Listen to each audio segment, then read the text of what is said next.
اتنا بزدل ہونا تو کسی مرد کو زیب نہیں دیتا۔ خیر، میں اپنی بیٹی کو اس دلدل میں نہیں رکھنا چاہتی تھی۔ جب میں مہر صاحب سے پوری طرح مایوس ہو گئی تو میں نے فیصلہ کر لیا کہ میں اپنی بچی کو اس دلدل میں نہیں رہنے دوں گی۔ میں نے یہاں پیدا ہونے والی بچیوں کے بھی انجام دیکھے تھے۔ ایک روز میں بچی کی بیماری کا بہانہ کر کے ڈاکٹر کو دکھانے کے بہانے ملازمہ کے ساتھ کوٹھے سے باہر نکلی۔ میں نے ملازمہ کی بہت منت و سماجت کی کہ میں اپنی بیٹی کو واپس کوٹھے پر لے کر نہیں جانا چاہتی۔ خدا کے واسطے تم میرا ساتھ دو، ہم اس کو کسی جگہ پر رکھ دیتے ہیں۔ ہو سکتا ہے کوئی شریف انسان اس کو اٹھا لے اور اس کی زندگی اچھی گزر جائے۔ یہاں چاہے وہ کسی بھی ہاتھ لگے، مگر اس دلدل سے تو یہ جگہ بہت بہتر ہوگی۔ میں نے اپنی بیٹی کو ایک گھر کے آگے بنے تھڑے پر لٹا دیا اور اس کا آخری دیدار کر کے کوٹھے پر واپس لوٹ آئی۔ مگر میرے دل کو سکون نہیں تھا۔ میں اپنی بیٹی کے لیے تڑپنے لگی۔ دل چاہا ہر صورت اس کو وہاں سے لے آؤں، مگر اب باہر بھی کس بہانے سے جاتی۔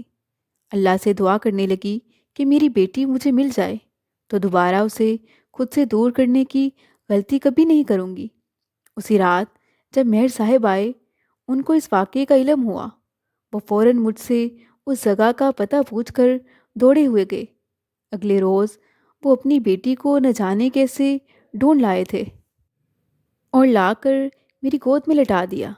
پھر مجھے انتہائی اداس دے کر کہا، میں تمہاری ماریا کے بارے میں سوچ رہا ہوں کہ اس کی مجھے اپنے گھر میں پرورش کرانی چاہیے۔ اس کے لیے مجھے ضرور کچھ کرنا ہوگا اور میں کروں گا ابھی۔ تم پریشان نہ ہو، مجھے کچھ سوچنے کو وقت دو۔ میں یہ سن کر رو دی۔ میں نے کہا، مہر صاحب، پھر تو آپ کو مجھ سے محبت نہیں ہے، کیونکہ محبت اتنا کچھ سوچنے کی مہلت نہیں دیتی۔ وہ بولے، ہاں، محبت کو لوگ سب کچھ کہہ دیتے ہیں، مگر خاندانی عزت و وقار کی قیمت محبت سے بڑھ کر ہے۔ اگر تم عقل سے کام لو تو ماریا کو مجھے دے دو، میں اس کو اپنی بیوی کی گود میں ڈال دوں گا۔ وہ سمجھدار اور باحوصلہ عورت ہے، وہ ایک خاندانی عورت ہے اور میری غلطی کو اپنے آنچل سے ڈھانپ لینے کی ہمت رکھتی ہے۔ بیٹی کو عشرت کی زندگی اور خاندانی مقام دلوانا چاہتی ہو تو میری بات مان لو، لیکن مجھے سونپ کر پھر تمہیں اسے بلا دینا ہوگا۔ میں ابھی تو تمہارا گرویدہ ہوں، مگر پھر احسان مند بھی ہو جاؤں گا۔ دیکھو، میں تم سے شادی نہیں کر سکتا، لیکن یہ مجھ پر احسان سمجھ کر دو۔ میں تمہیں سونے میں تول دوں گا اور میری بیوی میری غلطی کو نبھا دے گی۔ ماریا کی پرورش تمہارے بغیر میرے گھر میں ہوگی اور وہ میری ہی بچی کہلائے گی۔ اس کو وہی شرف میرے خاندان میں ملے گا جو میری اولاد کو ملنا چاہیے، اور تم کو کبھی یہ راز کسی پر نہ کھولنا ہوگا کہ ماریا نے کوٹھے پر جنم لیا۔ وہ ہمیشہ تمہارے سائے دیوار سے بھی دور رہے گی۔ کیا یہ تم کو منظور ہے؟ کچھ سوچنے کے بعد میں نے دل پر پتھر کی سل رکھ کر کہا تھا کہ ہاں، مجھے منظور ہے، کیونکہ میں بھی تو اپنی بچی کا محفوظ مستقبل ہی چاہتی تھی۔ میں نے کہا، مجھے منظور ہے، بشرطیہ آپ اس کی پیدائش کے سرٹیفکیٹ پر اپنا نام لکھوا دیں۔ بے شک اس کی ماں کا نام میری جگہ آپ کی خاندانی بیوی کا ہو، مجھے کوئی اعتراض نہیں ہوگا۔ یوں اب سے 30 برس قبل وہ میری کلی کو لے گئے۔ انہوں نے اس کا نام نور سحر رکھ دیا۔ جب تک بچی ناسمجھ تھی، کبھی کبھار مجھ سے ملوانے لے آتے تھے۔ جب اسے شعور آنے لگا، انہوں نے میرا اس کا ملنا ختم کر دیا۔ میں نے بھی بہتری اسی میں جانی کہ مجھ کو اپنے جذبات سے زیادہ بچی کا مستقبل عزیز تھا۔ میری صبر کا انہوں نے مجھ کو یہ صلہ دیا کہ اس شرط پر مجھ سے عقد کر لیا کہ کبھی ان کے خاندان پر یہ راز ظاہر نہ کروں گی کہ ماریا میری بیٹی ہے یا مہر صاحب میرے شوہر ہیں۔ انہوں نے مجھ سے عقد اس لیے کیا تاکہ ہمارا رشتہ مزید گناہ آلود نہ رہے اور ہمارے دل پرسکون رہیں۔ مہر صاحب کی بیوی نے میری 2 ماہ کی بچی کو اپنی بچی کہہ کر اولاد کی طرح ہی پالا۔ کبھی بچی پر یہ ظاہر نہ ہونے دیا کہ وہ کسی اور ماں سے ہے۔ عمر میں مہر صاحب ادھیڑ عمری سے آگے نکل گئے اور میں ادھیڑ عمر ہو گئی۔ اب ماریا جوان تھی۔ وہ دن بھی آیا جب انہوں نے اس کی شادی اپنے چھوٹے بھائی کے بیٹے سے طے کر دی۔ مجھے بھی شادی پر دوست کی بیوی کہہ کر بلوایا تھا اور میں برقع اوڑھ کر اپنے گھر سے اس شہر گئی تھی جہاں مہر صاحب کا سارا کنبہ رہتا تھا۔ میں نے پہلی بار ان کا خاندان اور ان کا گھر دیکھا۔ دور سے بیٹی کو دلہن بنا ہوا دیکھا۔ تھوڑی دیر ٹھہر کر واپس آ گئی۔ گھر پہنچ کر سجدہ شکر ادا کیا کہ خدا نے مجھ کو میرے صبر کا صلہ دے دیا، مجھ گنہگار کو صاحب عزت اور میری بچی کو صاحب مقام کر دیا۔ ماریا نے ایک بچی کو جنم دیا۔ دل بہت تڑپا کہ اس کے پاس جاؤں اور اس کے نور نظر کو کلیجے سے لگا لوں، مگر اپنی بیٹی کی خوشیوں بھری زندگی کا خیال کر کے میں نے قدم روک لیے۔ ہسپتال میں بس کمرے تک گئی تھی جہاں ماریا داخل تھی، اس کے روم میں نہ جا سکی۔ سوچوں نے میرے قدم جکڑ لیے تھے کیونکہ ذرا سی جذباتی لغزش میری بیٹی کی زندگی پر اثر انداز ہو سکتی تھی۔ مجبوری میری زنجیر بن گئی تھی اور میں اسی زنجیر سے بندھی واپس آ گئی تھی۔ باجی کے شوہر ریٹائرڈ ہو چکے تھے۔ مجھ کو خریدنے والی نام نہاد ماں بھی مر گئی۔ میں نے کسی طرح باجی کا نمبر پایا، ان کو فون کیا اور سارا احوال بتایا۔ وہ بولی، میں پاکستان میں نہیں ہوں، تم سے نہیں مل سکتی۔ امی ابو کا عرصہ پہلے انتقال ہو چکا ہے، البتہ والد کا مکان تمہارا منتظر ہے، میں چابی بھجوا دیتی ہوں، تم ابو کے گھر رہ سکتی ہو۔ میں نے وہ کوٹھی جو مہر صاحب نے میرے نام کر دی تھی ان سے کہہ کر ماریا کے نام کروا دی۔ کچھ عرصے بعد مہر صاحب کا انتقال ہو گیا تو کوٹھی کے کاغذات ان کے وکیل کے ذریعے ماریا کو بھجوا دیے اور خود ابو کے مکان میں آ گئی۔